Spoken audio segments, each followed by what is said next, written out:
ভারী বৃষ্টিপাতের কারণে বন্যা, ভূমিধস ও বজ্রপাতে ভারত ও পাকিস্তানে প্রায় ২০০ মানুষের মৃত্যু হয়েছে। বৃহস্পতিবার থেকে শুরু হওয়া বৃষ্টি ও বন্যায় ভারতের জম্মু কাশ্মীর এবং পাকিস্তানের উত্তরাঞ্চলে এই প্রাণহানি ঘটে। শুক্রবার উভয় দেশের কর্তৃপক্ষ জানিয়েছে, বহু মানুষ আহত এবং অনেকেই এখনও নিখোঁজ রয়েছেন। এখন পর্যন্ত প্রায় ১৬০০ মানুষকে দুর্গত এলাকা থেকে উদ্ধার করা হয়েছে। বন্যায় ভারতের জম্মু কাশ্মীরে ৬০ জন মারা গেছে।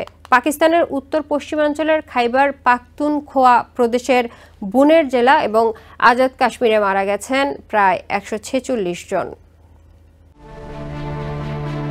বৃহস্পতিবার থেকে ভারত নিয়ন্ত্রিত জম্মু কাশ্মীর এবং পাকিস্তান নিয়ন্ত্রিত আজাদ কাশ্মীর ও খাইবার পাখতুনখোয়া প্রদেশে ভারী বৃষ্টিপাতে আকস্মিক বন্যায় স্থানীয়দের জনজীবনে বিপর্যয় নেমে এসেছে। বৃষ্টি ও বন্যায় সৃষ্ট ভূমিধস, স্রোতের টান ও বজ্রপাতের কারণে প্রতিবেশী দুই দেশে ২ শতাধিক মানুষের প্রাণহানি ঘটেছে। আহত হয়েছেন কয়েক শতাধিক। এছাড়া আরও অনেকেই নিখোঁজ রয়েছেন।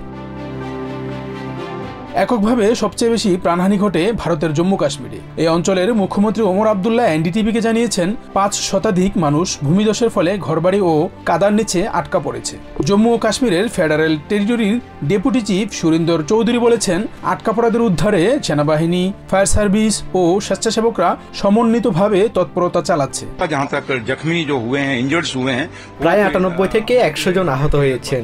সরকারি উদ্ধারকারী দল আহতদের সরিয়ে নেয়া এবং তাদের সহায়তা প্রদানে সর্বাত্মক প্রচেষ্টা চালাচ্ছে। মুখ্যমন্ত্রী নিজেই তত্ত্বাবধান করছেন এবং আমরা সমস্ত হেল্পলাইনের ফোন নম্বর সরবরাহ করার চেষ্টা করেছি।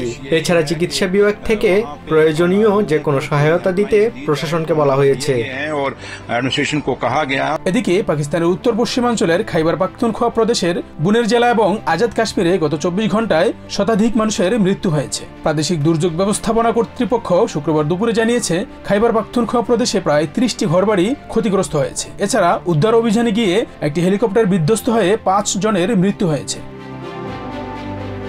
অন্যদিকে আজাদ কাশ্মীরও ক্ষতিগ্রস্ত এলাকায় হেলিকপ্টার দিয়ে উদ্ধার অভিযান চলছে। পাকিস্তানের জাতীয় দুর্যোগ ব্যবস্থাপনা কর্তৃপক্ষ জানিয়েছে, সাম্প্রতিক বন্যায় গত ২৫ জুন থেকে দেশব্যাপী কমপক্ষে ৩২৫ জনের মৃত্যুর খবর পাওয়া গেছে। এছাড়া আহত হয়েছেন ৭৪৩ জন এবং ১,৭০০-র বেশি ঘরবাড়ি ক্ষতিগ্রস্ত হয়েছে। Shahnur Shahin, TVN 24 news desk. New York থেকে সম্প্রচারিত TVN 24 টেলিভিশন বিশ্বজুড়ে বাঙালির কণ্ঠস্বর।